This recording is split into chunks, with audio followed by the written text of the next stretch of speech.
जय माता दी। इस बार शारदीय नवरात्रि की शुरुआत गुरुवार के दिन से हो रही है। ऐसे में माता रानी का वाहन पालकी होगा। मान्यताओं के अनुसार नवरात्रि की शुरुआत जब गुरुवार के दिन से होती है तब माँ की सवारी डोली यानी पालकी होती है।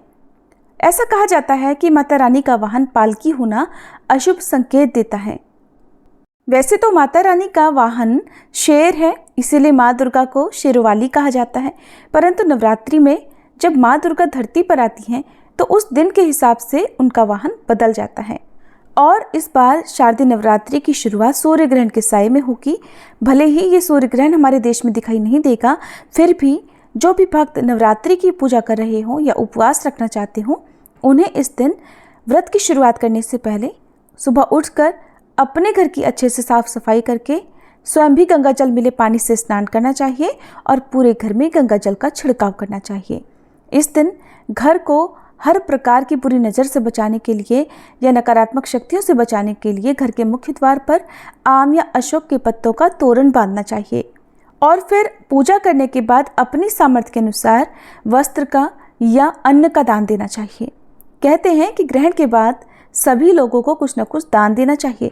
भले ही ये ग्रहण दिखाई नहीं दे रहा हो, रात के समय लग रहा हो, फिर भी यदि आप चाहते हैं कि इस ग्रहण का कोई दुष्प्रभाव आपके जीवन पर ना पड़े तो आपको शारदीय नवरात्रि के पहले दिन ये काम अवश्य करना चाहिए। चलिए आपको बताते हैं इस बार शारदीय नवरात्रि की शुरुआत कब से हो रही है, कब समाप्त होगी, कलश स्थापना यानी घट स्थापना का शुभ मुहूर्त क्या रहेगा, अष्टमी और नवमी तिथि कब है और कलश विसर्जन और दुर्गा विसर्जन का शुभ मुहूर्त क्या रहेगा। साल 2024 में शारदीय नवरात्रि प्रारंभ होगी 3 अक्टूबर गुरुवार से और नवरात्रि का समापन होगा 12 अक्टूबर शनिवार को। ऐसी मान्यता है कि नवरात्रि के इन 9 दिनों में माँ भगवती किसी न किसी रूप में पृथ्वी पर उपस्थित रहती हैं। इसलिए भक्तों को माता की कृपा पाने के लिए सच्चे मन से उनकी पूजा करके अगर संभव हो तो उपवास भी रखने चाहिए। प्रतिपदा तिथि प्रारंभ होगी 2 अक्टूबर बुधवार मध्य रात्रि 12:20 से और 3 अक्टूबर गुरुवार की मध्य रात्रि 2:58 पर तिथि समाप्त होगी। और नवरात्रि का पहला दिन होगा 3 अक्टूबर गुरुवार को, जिस दिन माँ शैलपुत्री की पूजा के साथ ही कलश स्थापना यानी घट स्थापना की जाती है। अब पहले जानिए कलश स्थापना के मुहूर्त के बारे में। अगर कलश स्थापना शुभ मुहूर्त में की जाती है तभी स्थापना का पूर्ण फल प्राप्त होता है और की गई पूजा भी स्वीकार होती है। तो इस बार 3 अक्टूबर गुरुवार को सुबह 6:15 से 7:22 तक आप कलश की स्थापना कर सकते हैं। इसके अलावा अभिजीत मुहूर्त भी कलश स्थापना के लिए बहुत शुभ माना जाता है, जो कि सुबह 11:46 से दोपहर 12:33 तक रहेगा। इस बार तिथियों की कोई भी गड़बड़ नहीं है। नवरात्रि के 9 रूपों की पूजा करने के लिए आपको पूरे 9 दिनों का समय मिलेगा और नवरात्रि का दूसरा दिन 4 अक्टूबर शुक्रवार को रहेगा, जिस दिन माँ ब्रह्मचारिणी की पूजा की जाएगी। तीसरा दिन 5 अक्टूबर शनिवार माँ चंद्रघंटा की पूजा इस दिन की जाती है।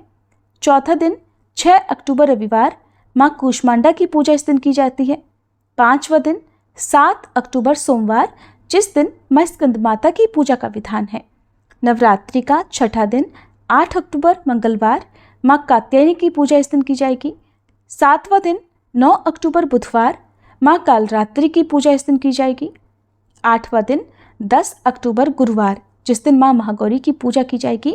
9वां दिन 11 अक्टूबर शुक्रवार, जिस दिन माँ सिद्धिदात्री की पूजा की जाएगी। और नवरात्रि का 10वां दिन यानी कि 12 अक्टूबर शनिवार को नवरात्रि व्रत का समापन होगा। इसी दिन नवरात्रि व्रत का पारणा, दुर्गा विसर्जन और कलश विसर्जन किया जाएगा। कलश विसर्जन मुहूर्त के बारे में जानने से पहले जानिए अष्टमी और नवमी तिथि कब से कब तक है। तो अष्टमी तिथि प्रारंभ होगी 10 अक्टूबर गुरुवार दोपहर 12:33 से और 11 अक्टूबर शुक्रवार की दोपहर 12:07 पर तिथि समाप्त होगी। नवमी तिथि प्रारंभ होगी 11 अक्टूबर शुक्रवार दोपहर 12:08 से और 12 अक्टूबर शनिवार सुबह 10:58 पर नवमी तिथि का समापन होगा। दशमी तिथि, जिसे विजयदशमी के रूप में मनाया जाता है, 12 अक्टूबर शनिवार सुबह 10:59 से प्रारंभ होकर 13 अक्टूबर रविवार की सुबह 9:09 तक रहेगी। नवरात्रि व्रत में कलश विसर्जन या दुर्गा विसर्जन हमेशा दशमी तिथि को शुभ मुहूर्त में ही करना चाहिए। और इस बार कलश विसर्जन का शुभ मुहूर्त रहेगा 12 अक्टूबर शनिवार को सुबह 10:59 से शाम 5 बजे तक। विसर्जन के इस शुभ मुहूर्त में आपने 9 दिन तक जो भी पूजा सामग्री जैसे अक्षत, पुष्प, आम के पल्लव या जल आदि पूजा में प्रयोग किया है उसका विसर्जन आप इस शुभ मुहूर्त में कर सकते हैं।